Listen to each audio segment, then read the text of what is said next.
Welcome back. My guest is the Secretary General of the Black Business Council, Judi Nwokedi. And before we talk about the work of the Black Business Council, I think a matter that was in the public domain, globally speaking, is that of Serena Williams at the US Open. I'm sure you know about it.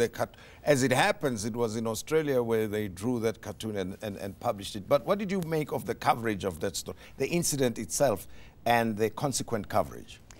You know, it was one of those moments in history that you wish had not happened, because here was a woman at the apex of her game, a woman who defied all odds, a woman who played a code of sport that black women did not play, and she did not conform to the stereotype of the body of an athlete, and society and the media in particular went for her in the most tragic way. And that is what women often have to deal with, that you are expected to conform to the perception of the male view, what I call the male hegemony, excuse the big word, but it is the way in which male and society, patriarchal society, expects you to behave. So when men wore black, it was acceptable. When Serena came out in her black outfit and started introducing glam and you know, a tremendous flair in the game, it was an issue. Now, had that been a white woman, one would have wondered what the discourse would have been like. And then there you have a young girl from Japan. For all intents and purposes, when you look at her, you'll think, okay, black maybe with some Asian, but she's Japanese. So again, an iconic moment for the world where you begin to deal with prejudice. A woman, a young woman, on the eve of her breaking into the global spotlight, and Serena at the height of her game. And so there are many narratives to the story, but the way it's all turned out is just completely unacceptable, and it should not be tolerated. Well, and these are the issues that women deal with, right? The story that comes out, or many commentators have said that whatever she said and she did on the day of the final, she was striking a blow for women everywhere. You go along with that? Yes, I think she did make a stand, but I also think at the end of the day, when you're playing the game, even when we play the game in business, it is about the rules of governance, it's the rules of compliance and the rules of ethics. But I also think that the pressure when you are at the height of success and performance can lead to a meltdown, and I do think that what we saw was Serena in a meltdown, but she is truly gracious, a truly phenomenal warrior in every respect. Let's leave Serena for a moment and look at women in South Africa. This is the centenary of Mrs. Albertina Sisulu, and we saw what happened, the rise of women agitating to be heard and pushing that they have to be recognized in the different fields when Mrs. Winnie Madikizela-Mandela passed on. We saw the whole story around her funeral, right? And the talk and the columns and the talk shows, everything that happened. The role of women in South Africa, I'm just pointing out the two icons. What do you think? Have we achieved a lot in South Africa over time? Are we paying attention as a society? We have come a long way, and when you look at some of the numbers globally around women and the performance of women in the world of work, then we don't fare that badly, but bad is not good enough. And so there is still much to be done, and women still face tremendous challenges in the workplace, and some of them are rather subtle. And so as a woman in leadership, you have to deal with it often on your own, and the men don't seem to get it often. They seem to believe that they are evolved and that they are conscious and that they support women's rights, but in a single sentence in a boardroom, it can all be annihilated, because often men don't understand that the language they use and the behavior they project is one of misogyny, and it is actually offensive to women, and it demeans and dehumans women. So a simple comment like, oh, you know, she's probably menopausal. You know, comments like that for women who are in their 40s and in their 50s, who are dealing with the same sets of challenges around the boardroom, a throwaway comment like that is A, offensive, unacceptable, and men should not use language like that, because women just don't behave like that. And so, you know, issues around parity, pay parity, issues around women having to raise children. And Tim, you know, I would always make the comment, I don't have a wife at home, so I need to go home. So that there are complete disconnects between the challenges women face, young women, women of all ages, women entering the workforce, trying to establish themselves, and women at the height of their careers. The challenges persist. But we do have, unlike in many other countries, we have enabling mechanisms, we have enabling instruments, and we have policies that push the agenda for women. And that's something we as South Africans can be very proud of. Well, you've served at the top for a relatively long time with Tourvest, with the nuclear organization made up of women, and even started I want you to tell me a bit more about the C-suite conversations that you started. They probably are based on the same experience that you are telling me. I mean, what do women at the top of their game experience? Because people would look at you and say, these are role models, would like to be like them, but it sounds like it can be a very lonely and difficult place.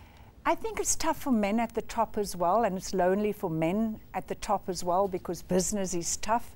I think living conditions today are tough, but I do think that women do face triple challenges. You know, we face issues around our gender, we face issues around our race, and we face issues around our class.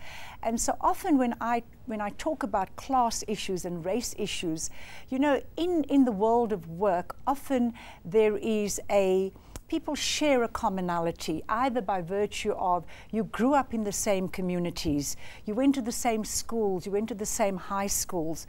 Now when you're black and female, you're already at a disadvantage with your other colleagues, because often people don't even know where Galvindale is. People don't know where Greenhaven is. They don't know where Shawela is. They don't know where Tabanshu is. So you know, when you work, there is a point of commonality, and we don't share commonalities. Then when you're a woman, yes, women are playing golf, but when you're a mother, golf is an unbelievable luxury, because golf is time consuming. So when you're a working mother, weekends are sacrosanct, because you have to be with the family and the children. So golf as a place where men and business becomes one, often women are not part of those conversations. And even cycling, which is the other sport that a lot of corporate men are engaged in on weekends. For me to be on a bicycle 5 hours or 5 o'clock in the morning, I can't. Here's the point though. Now you are the Secretary General of the Black Business Council. Yes. How are you going to play the role? And tell us a bit more about Black Business Council and its own views regarding the developments in the country currently. We are in a recession, high unemployment rate.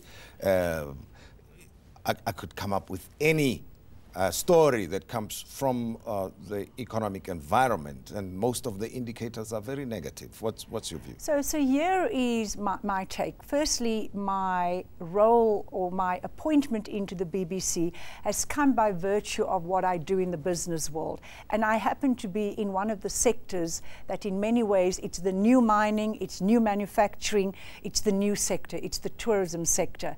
And I am representing the Guma Group in the Black Business Council, and Tourvest is part of the group. So I think it's very important that I do somehow plug tourism as a sector where it is positive, where there are great opportunities, and it's a new sector, it's a growing sector. It's an old sector, but in South Africa, from a career and an economic profitability point of view, it's a new playing field for Black South Africans.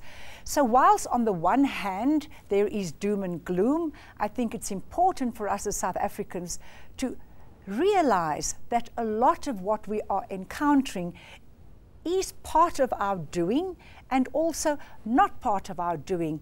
The collapse of the rand had very little to do with what was going on in South Africa. It was the contagion effect around the trading of bonds, and the South African bond is very tradable. So when Turkey went down as a result of global politics, the rand took a hit. But for me, as the Black Business Council, we have a great new dawn, in the same way as we have the new dawn waving over the land. This, you know, Macmillan talked about, I can feel the wind of change. We, as the Black Business Council, are incredibly positive, and it is incumbent upon all of us as South Africans to change our mindset around how we view South Africa.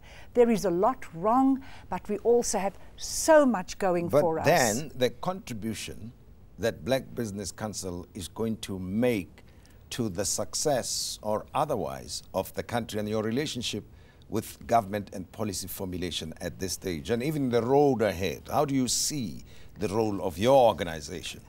Our organization is in a phase of rebuilding and growth because there are great new opportunities, especially in the ICT sector. Technology is the way of the future. We have to prepare businesses, new businesses, black business, to play in that space. There are moments where we are going to be partnering with government as we continue to develop an SA Inc. position, because I think that is what is so fundamentally lacking.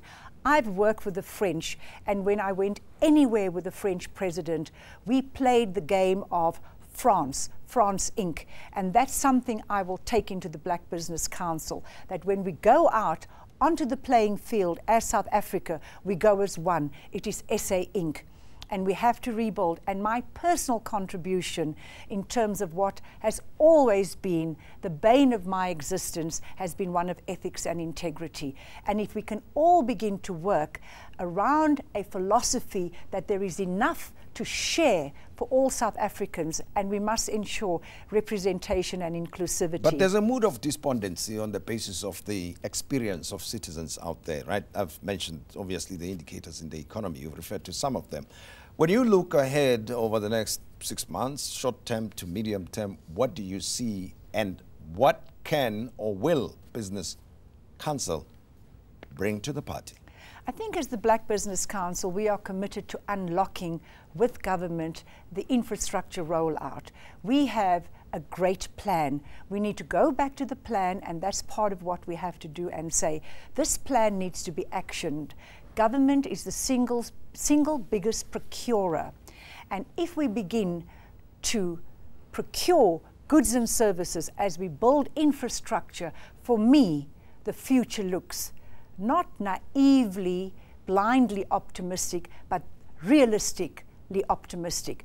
Because the single biggest shift we have is if we can get our infrastructure right, building our roads, getting our energy solutions up and running, getting water to where water needs to go. And then, of course, the tourists will start coming, we will feel better about ourselves, and then there will be a space in the sunshine for all of us. And it's not pie in the sky for me.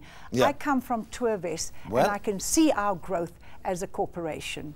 I hope your sentiments will also permeate Bafana Bafana, and then we'll start winning in football as well. I'm all about the tennis, Tim. Well, thank you very much, Judi Nwokedi, for having been our guest on the program. We appreciate it. Thank you. And that's the Secretary General of Black Business Council, Judi Nwokedi. After the break, we'll be taking a look at the values and principles of our public servants. Are they adhering to them? We'll be asking those questions when we return.